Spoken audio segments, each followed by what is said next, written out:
السلام عليكم ورحمة الله وبركاته.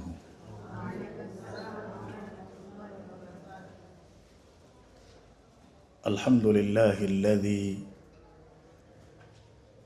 بحمده يستفتح كل مقال،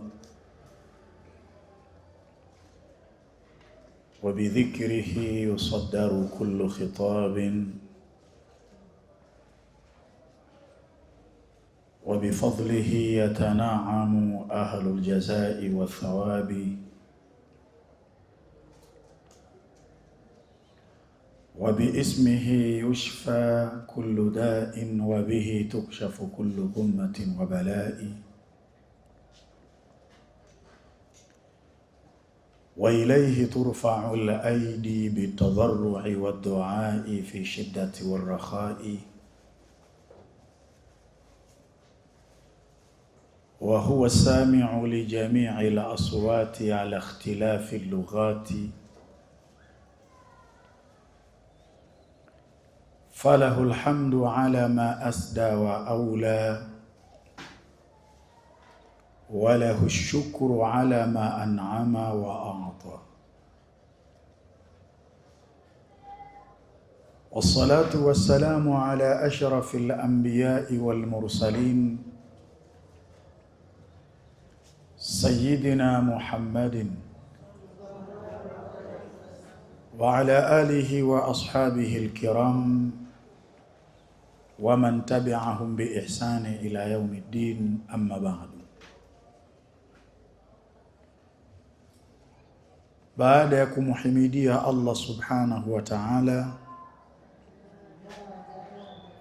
na kumtakia rehma na amani mtume wetu Muhammad pamoja na watu wa nyumbani kwake na masahaba wake wote kwa ujumla, leo ni tarehe 16 tukiwa katika mwezi huu wa 5 mwaka wetu huu wa 2026. Ukiitazama tarehe 16 ukapiga mahesabu kwenda katika tarehe 24, zimebakia takriban siku 8 tu kuifikia ile siku ambayo tulikuwa tukiingojea kwa hamu, na tulikuwa tukiingojea kwa hamu kwa sababu kila mmoja miongoni mwenu analo hitajio lake analolihitaji katika maisha haya.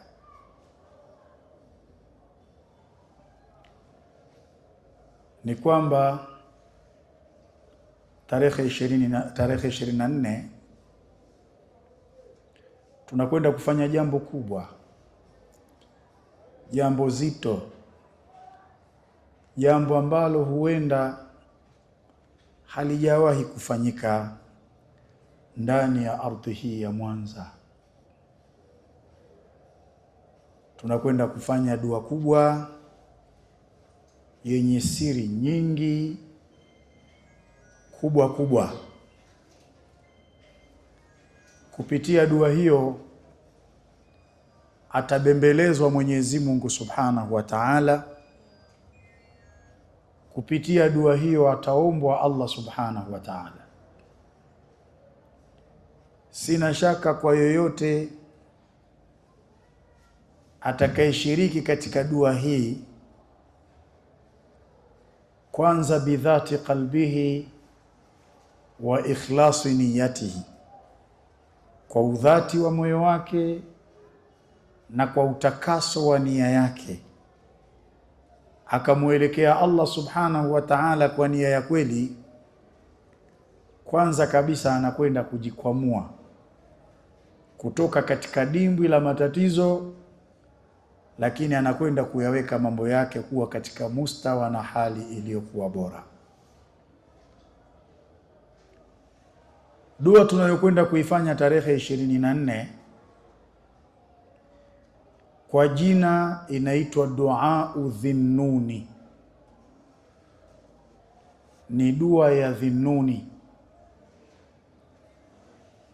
na tumekuwa tukieleza imeitwa hivyo liannahu mushtaqu min la ilaha illa anta subhanaka inni kuntu minadh dhalimin, kwa kuwa ni dua iliyonyambuliwa kutoka kwenye dhikri maalumu aliyoileta Nabiyullahi Yunus alayhi salam alipokuwa amemezwa na chewa.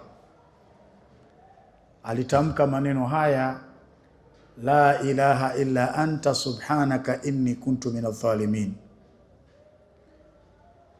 Wanawazuoni wanatuambia dua hii imebeba vitu vitatu.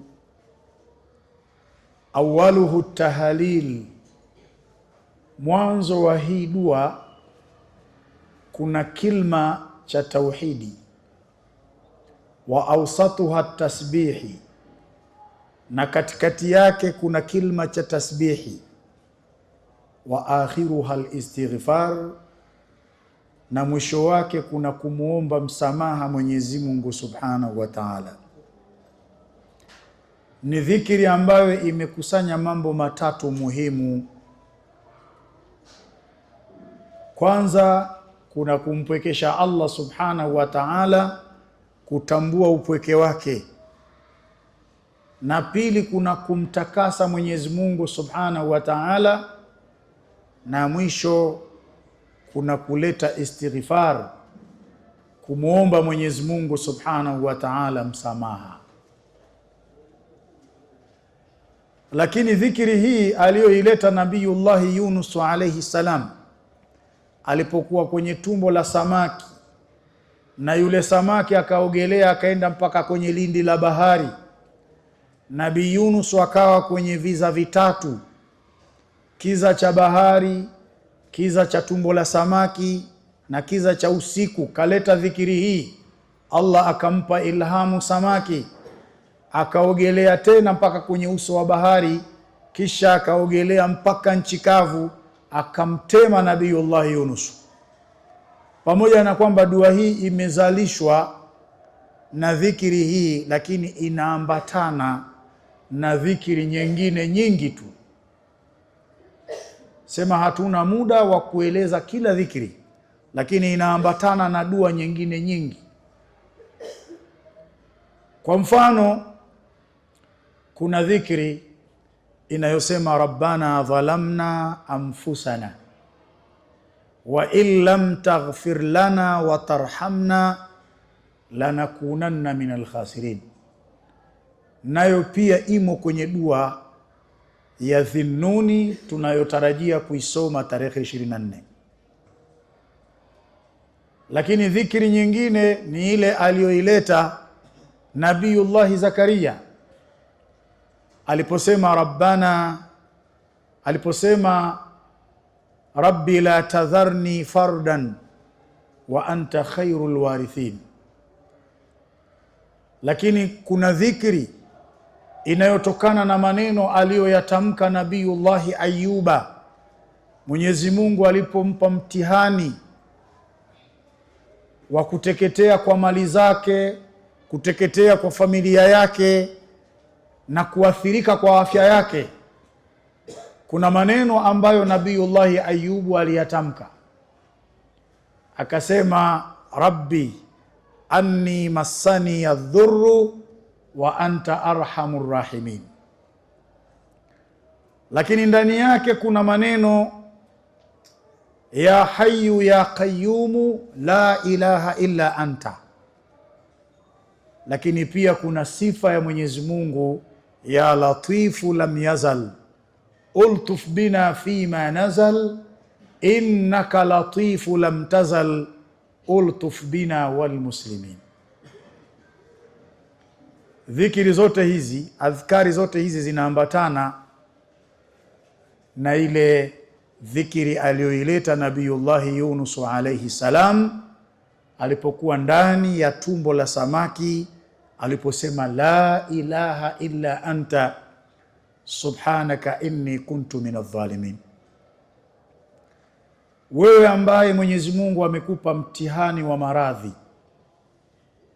iwe maradhi yako yanasababishwa na miguso ya kichawi au maradhi yako yanasababishwa na miguso ya kishaitani au maradhi yako yanasababishwa na hasadi za watu na vijicho vya watu au maradhi yanasababishwa na aina nyinginezo zinazotokana na nguvu za giza, hii ni fursa kwako wewe. Walfursatu la tatakarraru, na fursa haina kawaida ya kujirudia mara mbili. Ni fursa kwako wewe tarehe 24 kumwelekea Mwenyezi Mungu Subhanahu wa Ta'ala bidhati qalbika wa ikhlasi niyatika, kwa udhati wa moyo wako na kwa utakaso wa nia yako, umwelekee kupitia dua udhinnuni. Mimi ninaamini kwa maarifa yaliyotumika katika dua hii, na kwa sababu tunayo nia ya kweli ya kumwelekea Allah Subhanahu wa Ta'ala, kila mmoja anakwenda kujikwamua kutoka kwenye dimbwi la matatizo na kuiweka siha yake kuwa katika mustakbal na hali ya aina yake. Tusemeni insha Allah. Lakini wewe ambaye umebanwa na uchumi, hakuna adhabu mbaya kama mtu kubanwa na uchumi. Hii dunia kwa mtu kama huyo inakuwa ni jela kwake yeye, kwa sababu atakuwa anatezwa nguvu kufanya yale mambo ambayo hana ridhaa nayo. Uchumi umembana, lakini Mwenyezi Mungu Subhanahu wa Ta'ala anayo majina 99. Walillahi alasmaul husna fad'uuhu biha, Mwenyezi Mungu anayo majina mazuri, basi muombeni kwa majina hayo. Katika majina ya Allah Mwenyezi Mungu Subhanahu wa Ta'ala Ar-Razzaqu, yeye ndiye mgawaji wa riziki. Ukimuomba kwa jina hili anakufanyia wepesi katika riziki yako. Kwa hiyo kwa yule mtu ambaye amebanwa na uchumi, maisha yake ni hohe hahe, tarehe 24 ndiyo siku ya kumwelekea Allah Subhanahu wa Ta'ala, ndiyo siku ya kumbembeleza Allah amfanyie wepesi katika milango yake ya riziki.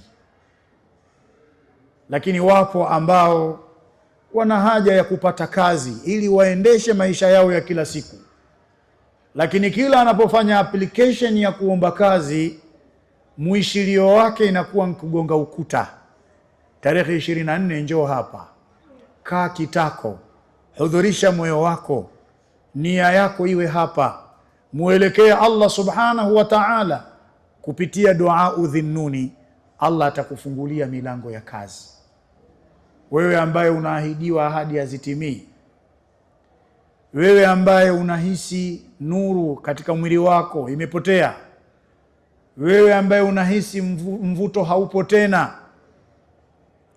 wewe ambaye unahisi mahusiano yameharibika, unaahidiwa mambo mazuri hayatimii, tarehe 24 ndiyo siku ya kuja kumbembeleza Allah Subhanahu wa Ta'ala aturekebishie yote hayo. Tunambembeleza kupitia dua udhinnuni, dua ambayo mushtaqu min la ilaha illa anta subhanaka inni kuntu minadh dhalimin. Sasa tumetaja kwamba dhikiri hii imeambatana pamoja na dhikiri nyingine nyingi. Kwa mfano hii rabbana dhalamna anfusana wa in lam taghfir lana wa tarhamna lanakunanna minal khasirin. Kwenye maneno haya ndani yake kuna istighfari. Haya maneno yako kwenye dua yetu tutakayoisoma tarehe 24. Sasa ndani ya maneno haya kuna istighfar. Wal istighfaru tadfa'u kulla sharri wa balai, na istighfari huwa inaondoa kila shari na balaa. Tunapozungumza istighfari ni kumtaka msamaha Mwenyezi Mungu Subhanahu wa Ta'ala. Ikiwa wewe umejenga tabia ya kumwomba msamaha Allah, basi jua kwamba istighfari peke yake tadfa'u kulla sharri wal bala, inaondosha kila shari na kila balaa. Sasa haya maneno pia yapo kwenye dua yetu tutakayoisoma tarehe 24. Rabbana dhalamna anfusana wa in lam taghfir lana wa tarhamna lanakunanna minal khasirin. Maana yake ni nini? Mola wetu, tumezidhulumu nafsi zetu, kama haukutusamehe na kutuhurumia, tutakuwa ni miongoni mwa watu wenye kupata hasara. Sasa ukiyachunguza vizuri maneno haya, ndani yake kuna kumwomba msamaha Mwenyezi Mungu Subhanahu wa Ta'ala. Na wewe ukimwomba msamaha Allah, akikusamehe tu na mambo yako yamekuwa, shida zako zimetatuliwa. Nitakupeni kisa cha tabi'i mmoja, Hasanul Basri. Huyo aliwahi kufuatwa na kundi la watu, yashkuna umura mukhtalifa. Wale watu wakashtakia kwake mambo tofauti tofauti. Mathalan, hii leo kila mmoja amekuja hapa ana shida yake. Yani nyinyi wote munayo mambo tofauti tofauti. Shida yangu mimi si shida yako wewe, shida ya yule si shida ya huyu, alimuradi kila mmoja ana shida zake. Sasa watu wamekwenda kwa Hasan al-Basri, yashkuna umura mukhtalifa, wakishtakia mambo tofauti tofauti. Kwa hiyo kila aliyekuwa anashtakia alikuwa anamwambia istaghfirillah, wewe kwa shida yako hiyo, kwa tatizo lako hilo, nenda ukakae kitako, umuombe msamaha Mwenyezi Mungu Subhanahu wa Ta'ala. Hapa nataka mfahamu uzito wa kile tunachokwenda kukifanya tarehe 24, kinachotokana na la ilaha illa anta subhanaka inni kuntu minadh dhalimin, na kinachotokana na rabbana dhalamna anfusana wa in lam taghfir lana wa tarhamna lanakunanna minal khasirin. Kila anayeshtakia matatizo, Hasanul Basri anamwambia istaghfirillah, nenda ukakae kitako, umuombe msamaha Mwenyezi Mungu, itakuwa ni sababu ya kuondoshewa tatizo lako hilo. Fajaahu rajulun yashku al-faqra, akaja mtu anashtakia umaskini, kaharibikiwa biashara, uchumi mbaya, anashtakia kwa Hasan al-Basri. Faqala lahu astaghfirillah, Hasan al-Basri akamwambia nenda kakae kitako, muombe msamaha Allah Subhanahu wa Ta'ala. Wajaa akhar yashku al-jadba wa qillat al-matar, akaja mwingine anashtakia ukame na uchache wa mvua. Yeye shughuli zake ni kilimo, kalima sana lakini mvua hazinyeshi, anashtakia tatizo hilo. Hasanul Basri anamwambia istaghfirillah, nenda ukakae kitako, umuombe msamaha Mwenyezi Mungu Subhanahu wa Ta'ala. Wajaa akharu yashku adama al-injab, na akaja mwingine anashtakia kutokuzaa. Maanake kama ni dawa akatumia akazunguka sana hazai, anashtakia tatizo hilo. Faqala lahu astaghfirillah, akamwambia nenda ukakae kitako, umuombe msamaha Mwenyezi Mungu Subhanahu wa Ta'ala. Fakana yusihum jamia bil istighfar, ikawa wote anawahusia wamuombe msamaha Mwenyezi Mungu Subhanahu wa Ta'ala. Faqila lahu, ikabidi aulizwe sasa. Yani kwa mfano leo uje kwangu mimi unashtakia tatizo la biashara na kupa dawa, anakuja mwingine anashtakia maradhi, natoa dawa ile ile nilompa mtu wa biashara, chukua nenda kafanye. Anakuja mtu mwingine anashtakia kazi, nampa dawa ile ile. Anakuja mwingine anashtakia maradhi, nampa dawa ile ile. Kila anayekuja na tatizo mimi nampa dawa ile ile.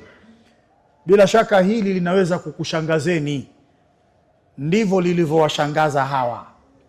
Fakana yusihim jamia bil istighfari, ikawa anawahusia wote waliomwendea wakae kitako wamuombe msamaha Mwenyezi Mungu Subhanahu wa Ta'ala. Faqila lahu, akaulizwa sasa, kaifa taamuruhum kullahum bil istighfar, vipi wewe wote hawa umewaamrisha wakae kitako wamuombe msamaha Mwenyezi Mungu na hali ya kuwa shida zao zinatofautiana? Alipoambiwa hivyo akawaambia, kwani nyinyi hamujawahi kusikia maneno ya Mwenyezi Mungu Subhanahu wa Ta'ala yaliyomo ndani ya Qur'ani aliposema, faqultu astaghfiru rabbakum innahu kana ghaffara? Ni maneno ya Allah, lakini yanayotokana na ulimi wa Nabiyullahi Nuhu, yanapitia kwenye ulimi wa Nabiyullahi Nuhu. Nuhu aliwaambia wale jamaa zake baada ya kuwa matatizo yamezidi, aliwaambia muombeni msamaha Mola wenu, innahu kana ghaffara, hakika yeye ni mwingi wa kusamehe. Mkimuomba msamaha Allah, jibu lake ni nini? Yursilis samaa alaikum midirara, atakuleteeni mvua kwa wingi. Wayumdidukum bi amwalin wa banin, atakupeni mali nyingi na watoto wengi. Wayaj'al lakum jannatin wayaj'al lakum anhara, na atakujaalieni mabustani na atakujaalieni mito. Kumbe jawabu la kukaa kitako na kumuomba msamaha Mwenyezi Mungu Subhanahu wa Ta'ala, kama ni ukame, ukame utaondoshwa. Kama mtu ni tasa atazaa. Kama mtu ana dhiki ya kimaisha, basi Allah Subhanahu wa Ta'ala atamuondolea dhiki ya maisha. Hii ndiyo faida ya istighfar, na ndio maana kwenye dua yetu ya Dhinnuni alayhi salam, katika haya maneno la ilaha illa anta subhanaka inni kuntu minadh dhalimin, awaluha tahalili, maneno haya mwanzo wake yana kilma cha tauhidi, wa awsatuha tasbihi, na katikati yake kuna kumsabihi Allah, wa akhiruha alistighfari, dhikri hii mwisho wake inafungwa na istighfari pale aliposema inni kuntu minadh dhalimin. Lakini ikaambatana na dhikri rabbana dhalamna anfusana wa in lam taghfir lana wa tarhamna lanakunanna minal khasirin. Ukichunguza hii pia ndani yake kuna istighfar. Ndani yake kuna nini? Kuna istighfar. Halafu leo wewe eti ukose dua ya tarehe 24 au Mungu akupe fursa ya kuhudhuria kwenye dua ya tarehe 24, halafu ukifika hapa ulete mchezo. Siku hiyo ni siku ya kumwelekea Allah Subhanahu wa Ta'ala bidhati qalbika wa ikhlasi niyatika, kwa udhati wa moyo wako na kwa utakaso wa nia yako. Fikra zako zote zihudhurishe mahala hapa, muelekee Allah Subhanahu wa Ta'ala kwa nia ya kweli. Kwenye haya maneno haya la ilaha illa anta subhanaka inni kuntu minadh dhalimin, katika maneno haya pana mambo ndani yake ya kuzingatia. Kwanza, kila mmoja anatakiwa aelewe kwamba maneno haya rabbana dhalamna anfusana wa in lam taghfir lana wa tarhamna lanakunanna minal khasirin, kila mmoja anatakiwa atambue maneno haya huwa duau min abina Adama wa ummina Hawa, ni dua aliyoiomba baba yetu Adam na mama yetu Hawa, baada an akala min ashajara, baada ya kula ule mti waliokatazwa na Allah Subhanahu wa Ta'ala. Ni dua walioiomba wakati wanatubia kwa Allah. Manake Mwenyezi Mungu aliwaambia, ya Adamu uskun anta wa zawjuka aljanna, ewe Adamu ishi wewe na mkeo peponi. wakula minha raghadan haithu shi'tuma, na kwenye hiyo pepo kuleni mahala popote mtakapo, hali ya kuwa ni maliwaza. Wala taqraba hadhihi shajarata, na wala musiukaribie mti huu, fatakuna min adh-dhalimin, mtakuwa ni miongoni mwa watu madhalimu. Sasa shaitani aliwatiwa wasiwasi, wakaukaribia ule mti, wakawa wamemkosea Allah subhanahu wa ta'ala. Sasa maneno walioyatamka, dua walioiomba baada ya kuwa wamekengeuka ni dua hii: rabbana dhalamna anfusana wa in lam taghfir lana wa tarhamna lanakunanna min alkhasirin. Ni dua iliyoombwa na baba yetu Adam na mama yetu Hawa. Wanawazuoni wanasema sirruhu adhimu, dua hii siri yake ni kubwa mno. Yajma'u usula taubati kulliha fi kalimatin qalila, ni dua ambayo imekusanya misingi yote ya toba. Tena hiyo misingi ya toba imekusanywa kwenye maneno machache.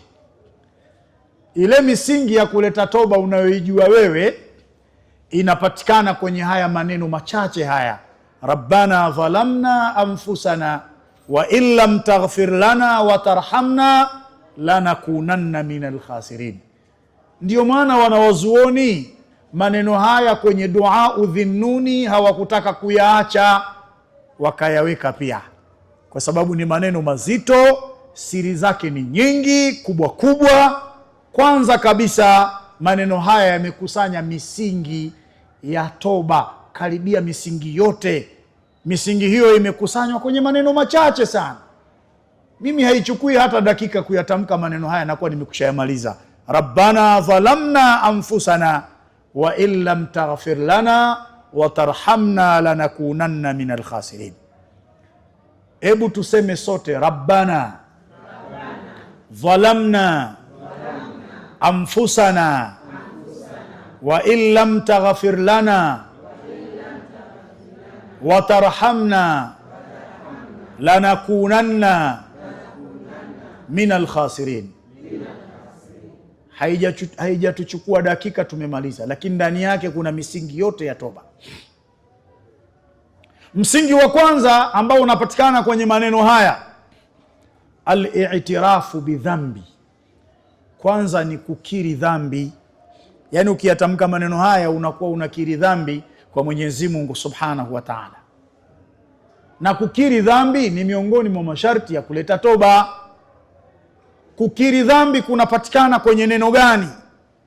Pale uliposema dhalamna anfusana, tumezidhulumu nafsi zetu. Unakubali kwamba wewe umefanya dhulma kwa kumuasi nani? Kwa kumuasi Allah Subhanahu wa Ta'ala. Huu ni msingi wa toba, huu wa kuleta toba, kukiri dhambi. Unaposema rabbana dhalamna anfusana, ai maana yake aqrarna bi khataina, tumekiri makosa yetu, walam natakabbar, na wala hatujafanya kiburi, au naatadhara bil batili, au kutoa udhuru kuhusu batili tulioifanya. Bali kuna mtu mwingine anaweza akakosea lakini bado anatoa udhuru, bado anataka kujitetea kwenye hayo makosa. Lakini ukishasema rabbana dhalamna anfusana, umekiri kosa lako bila kuweka udhuru mbele ya Mwenyezi Mungu Subhanahu wa Ta'ala. Huo ni msingi wa kwanza huo. Lakini msingi wa pili wa toba unaopatikana kwenye maneno haya, al-iftiqaru ila Allahi, ni kwamba wewe unajiweka kwenye nafasi ya kuhitajia kwa Mwenyezi Mungu Subhanahu wa Ta'ala. Al-iftiqaru ila Allah, unajiweka kwenye nafasi ya umaskini, nafasi ya ufukara, kwamba wewe ni muhitaji tu. Yani unakuwa kwenye ile nafasi ya kusema Allahumma anta al-ghaniyu wa ana al-faqiru, e Mwenyezi Mungu wewe ni tajiri na mimi ni maskini. Unajiweka kwenye nafasi hiyo. Jambo hili linapatikana mahala gani? Ni pale uliposema wa in lam taghfir lana wa tarhamna, na kama haukutusamehe na kutuhurumia. ina maana wewe umejiweka kwenye nafasi ya kuhitajia msamaha wa Allah na kuhitajia huruma ya Mwenyezi Mungu Subhanahu wa Ta'ala. Wewe ni maskini, wewe ni fakiri tu. Ukiyatamka maneno hayo, wa illam taghfir lana wa tarhamna, i'tirafu anna an-najata la takunu illa bimaghfirati llahi wa rahmatihi, ni kwamba unakiri kwamba uokovu haupatikani isipokuwa kwa msamaha wa Mwenyezi Mungu na huruma ya Mwenyezi Mungu. Huwezi kuupata uokovu mpaka usamehewe na Allah. Huwezi kuupata uokovu mpaka uhurumiwe na Mwenyezi Mungu Subhanahu wa Ta'ala. Kana kwamba tarehe 24 tunakwenda kumbembeleza Mwenyezi Mungu atusamehe, tunakwenda kumbembeleza Mwenyezi Mungu atuhurumie. Akitusamehe Allah Subhanahu wa Ta'ala na akatuhurumia, wenye maradhi tutapona, wenye ugumu katika mali Allah atatufanyia wepesi, tulioharibikiwa biashara Mwenyezi Mungu atatengeneza, tulioharibikiwa mahusiano yatatengamaa. Tunakwenda kujikwamua kutoka kwenye dimbwi la matatizo na kuyaweka mambo yetu kuwa katika mustawa na hali iliyokuwa bora. Rabbana dhalamna anfusana wa illam taghfir lana wa tarhamna lanakunanna minal khasirin. Huo ni msingi wa pili wa toba. Msingi wa pili wa toba, al-iftiqaru ila Allah, ni kujiweka nafasi ya ufakiri wewe, nafasi ya kumhitajia Mwenyezi Mungu Subhanahu wa Ta'ala. Msingi wa tatu ambao unapatikana kwenye Rabbana dhalamna anfusana wa illam taghfir lana wa tarhamna lanakunanna minal khasirin, alkhawfu minal khasara, ni kuhofia kupata hasara. Hili linapatikana kwenye haya maneno, lanakunanna minal khasirin. Usipotusamehe na kutuhurumia, tutakuwa ni miongoni mwa watu waliopata hasara. Kuhofia hasara kwa kutokusamehewa na Allah na kwa kutokuhurumiwa na Allah. Ai maana yake alkhasaratu fi dunya wal akhirah. Usiposamehewa na kuhurumiwa na Allah utapata hasara duniani na akhira. Illam yatadarakna Allahu birahmati, ikiwa Mwenyezi Mungu hatotudiriki kwa huruma yake. Ndio maana wanawazuoni dhikri hii hawakutaka kuiacha hivi hivi, nayo wakaichanganya kwenye dua udhinnuni, dua ambayo tunataraji kuifanya tarehe 24 katika mwezi wetu huu wa 5 mwaka wetu huu wa 2026. Siku hiyo sio siku ya kukosa. Wapo ambao wanangojea tu siku ya dua ndio wanakuja. Faida kama hizi hawawezi kuzipata. Hizi ni faida kubwa sana. Wewe mwenyewe unaweza ukakaa nyumbani kwako ukayatumia maneno haya, na si lazima uje nikuandikie, kwa sababu darasa hizi zinarekodiwa hizi. Wewe mwenyewe kama unayo smartphone unaweza ukaingia Abu Jadawi Online TV, unayapata maneno haya, unajizoesha kuyatamka. Kisha yazoea, wewe mwenyewe unakuwa unamuomba Allah Subhanahu wa Ta'ala kupitia maneno haya.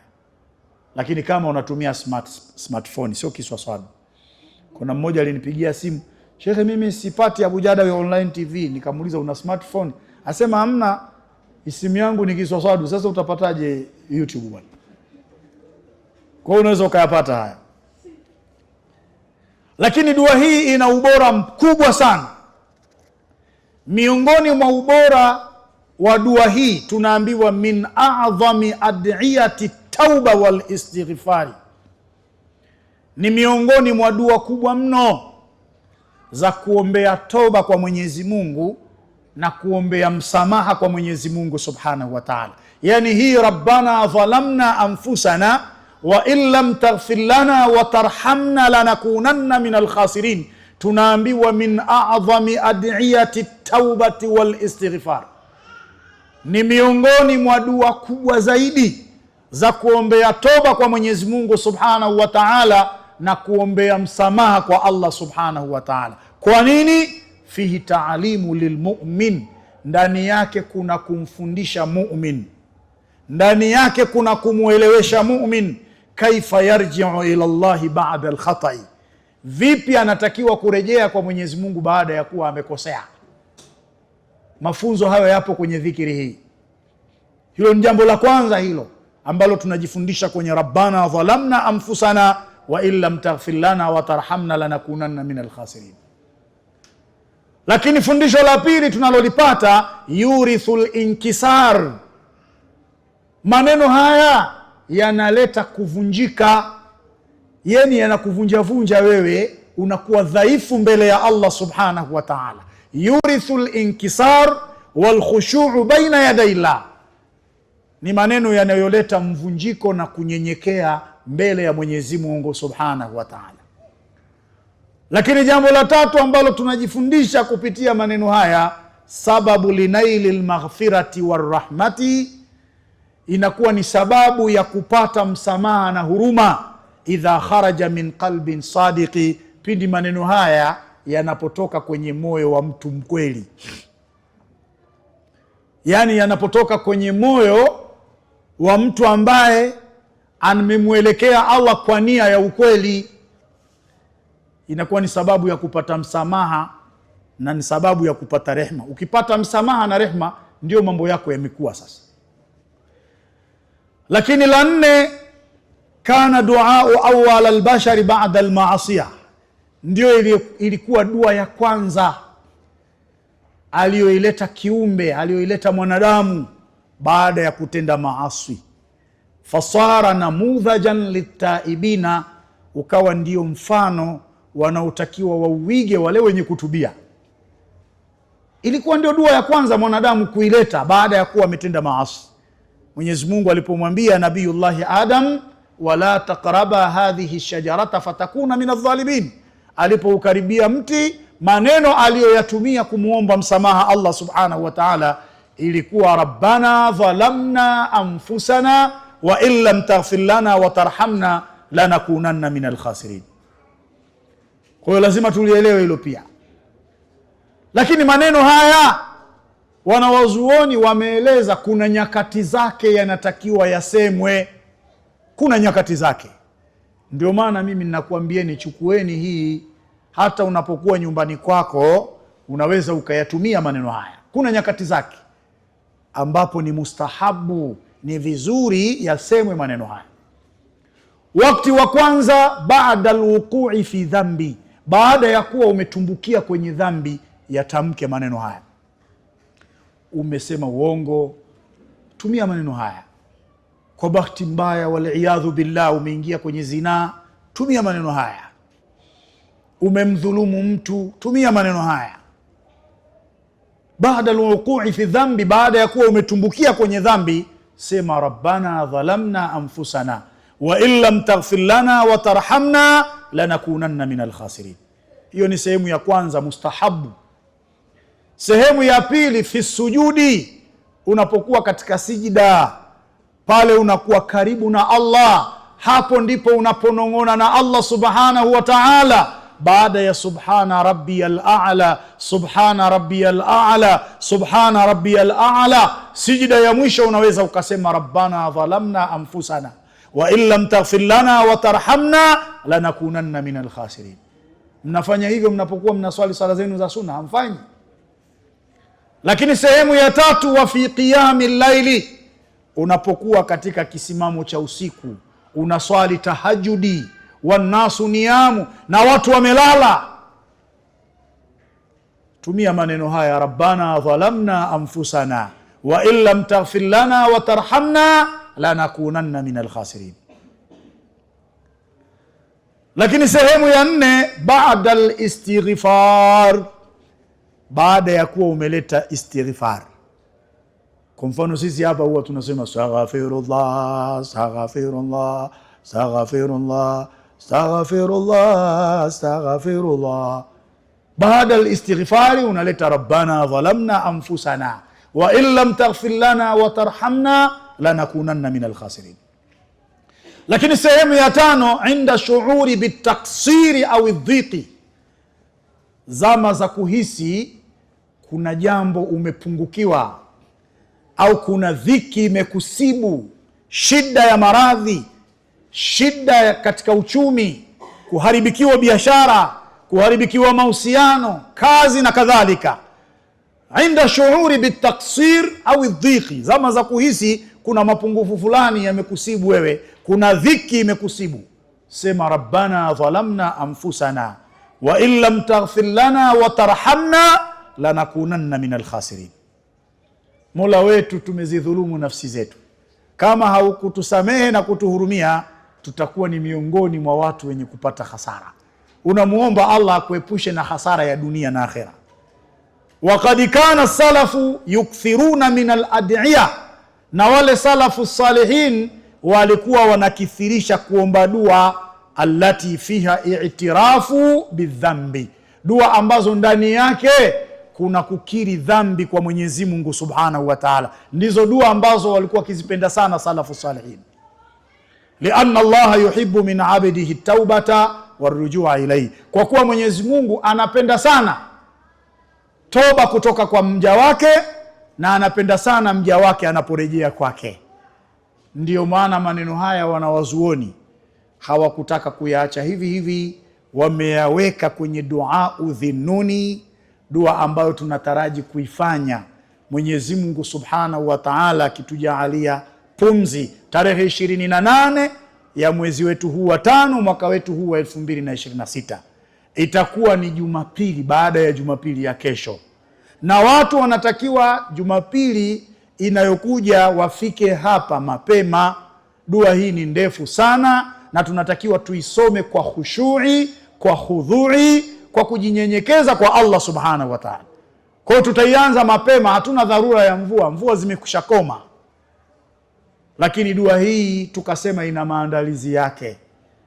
Maandalizi yenyewe ni kupata dawa ya zinguo ambayo tumeigawa bure hapa, takriban mwezi mzima tumekugawieni. Unaigawa mara 2 hiyo dawa. Sehemu ya kwanza tia kwenye kopo, lifunge lile kopo, zika ardhini. Sehemu ya pili tundika kwenye dari. Tarehe 23 chukua hiyo dawa uje nayo hapa.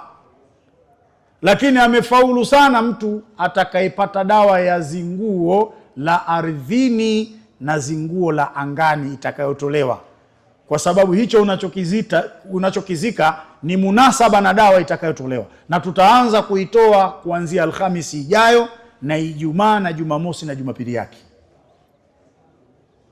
Kwa hiyo kwa wale ambao hawajapata dawa ya kuzika tutaigawa pia leo bure.